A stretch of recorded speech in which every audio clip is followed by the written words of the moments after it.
مجلس میں شرکت کی توفیق عطا فرمائے۔ اللہ رب العزت و جلال سے دعا فرمائے کہ اللہ رب العزت و جلال قرآن و حدیث کے حوالے سے حضرات علماء کرام کی زبانی جو بھی باتیں آئے، اللہ تعالیٰ ہم سب کو ان تمام باتوں پر عمل کی توفیق عطا فرمائے۔ میرے بھائیو، تفصیل کا موقع نہیں ہے، پہلے ہی وقت کی وضاحت کر دی گئی ہے، بس چند باتیں آپ حضرات کے سامنے عرض کرنی ہے۔ سب سے پہلی بات،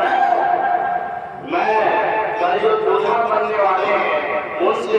اور جو لوگ اور بعد میں کبھی بنیں گے، میں ان سے اور والدین سے میں گزارش کروں گا کہ جب آپ نکاح کرنے کے لیے جاتے ہیں تو آپ کے ذہن میں یہ بات ہونی چاہیے کہ آج آپ اپنی زندگی کے انقلابی حصے کا آغاز کرنے جا رہے ہیں،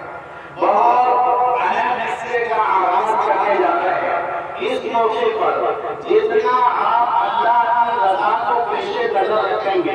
جناب محمد رسول اللہ صلی اللہ علیہ وسلم کی لائی ہوئی شریعت کو جس قدر ایسے موقع پر اہمیت دیں گے، اللہ رب العزت و جلال انہی آپ کے نکاح میں برکت عطا فرمائے گا۔ آپ دونوں کی زندگی کو اللہ محبت سے بھر دے گا، آپ کی دونوں کی زندگی کو اللہ خوشگوار بنائے گا، ایک دوسرے کے لیے راحت و آرام کا ذریعہ بنائے گا۔ اللہ آپ کی زندگی میں اطمینان اور چین اور سکون پیدا کرے گا۔ اگر آپ نے اس موقع پر اگر اللہ کی نافرمانی کی، جناب محمد رسول اللہ صلی اللہ علیہ وسلم کی لائی ہوئی شریعت اور آپ کے طریقے کی اور سنت کی اگر آپ نے کوئی پرواہ نہیں کی، تو یاد رکھیے نکاح کا جو مقصد اللہ نے قرآن میں بیان کیا، لِتَسْكُنُوا إِلَيْهَا وَجَعَلَ بَيْنَكُم مَّوَدَّةً وَرَحْمَةً، ایک دوسرے کے لیے جو باعث راحت اور آرام ہونا چاہیے اور ایک دوسرے کے درمیان جو محبت ہونی چاہیے، یہ آرام اور راحت اور یہ محبت آپ کو حاصل نہیں ہو پائے گی، بلکہ آپ کی زندگی میں دشمنیاں،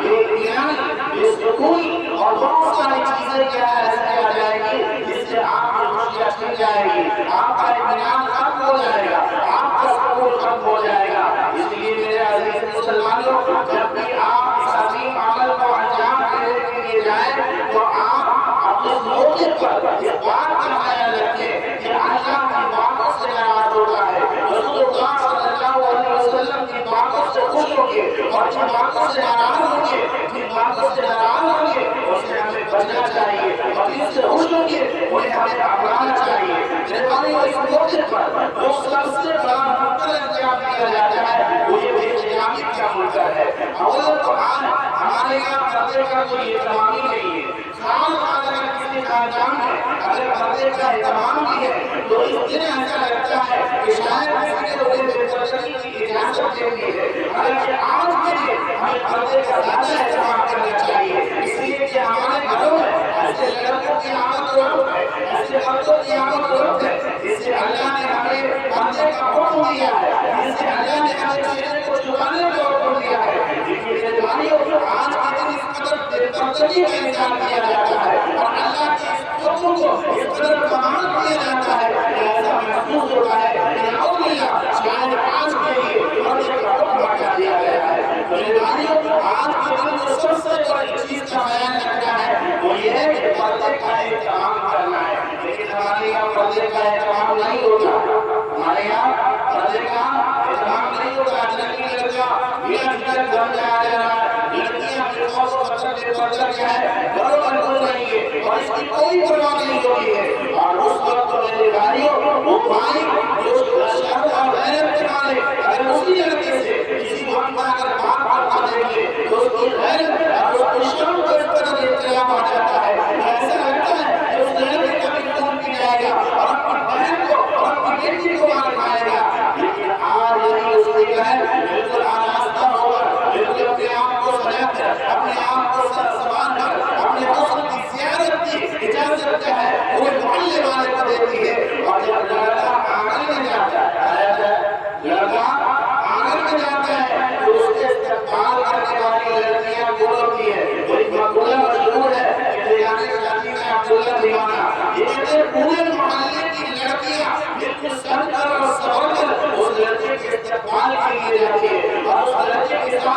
کے دوست اور احباب ہوتے ہیں، اور یہی لڑکیاں بے شرمی اور بے غیرتی کا اظہار کرتی ہے، اور اب اس کے باپ کو غیرت نہیں آتی، اس کے بھائی کو غیرت نہیں آتی، وہ لڑنے مرنے کے لیے تیار تھا، آج اس کی بہن اس غیر اجنبی لڑکے کے ساتھ اٹھیلیاں کر رہی ہے، آج اس کی بیٹی اجنبی لڑکے کے ساتھ مذاق کر رہی ہے۔ میرے بھائی صورتحال یہ ہے کہ لڑکیاں ادھر سے اٹھیلیاں کر رہی ہے، کوئی ادھر سے گدگدیاں لگا رہی ہے، کوئی ادھر سے کیا مٹھو کاٹ رہی ہے، کوئی انڈا پھوڑ رہی ہے، کوئی کسی کو ٹانگ کھینچ رہا ہے، کوئی کسی کا ہاتھ پکڑ رہا ہے۔ میرے بھائی صورتحال یہ ہے کہ بسا اوقات ایسے موقع پر جائے بہت خطرناک حادثہ پیش آ جاتا ہے۔ میرے بھائیوں اس موقع پر ہمیں اور آپ کو اس بات کا خیال رکھنا ہے، وہ یہ ہے کہ پردے کا خیال رکھنا ہے، اس منکر سے اپنے آپ کو بچانا ہے، اپنی بیٹیوں کو، اپنی بہنوں کو، یہ آپ کی ذمہ داری ہے کہ آپ اپنی بچیوں کا خیال رکھیں، آپ اپنی بہنوں کا خیال رکھیں۔ میرے بھائیوں اس سے بھی جب کہ اللہ تبارک و تعالیٰ نے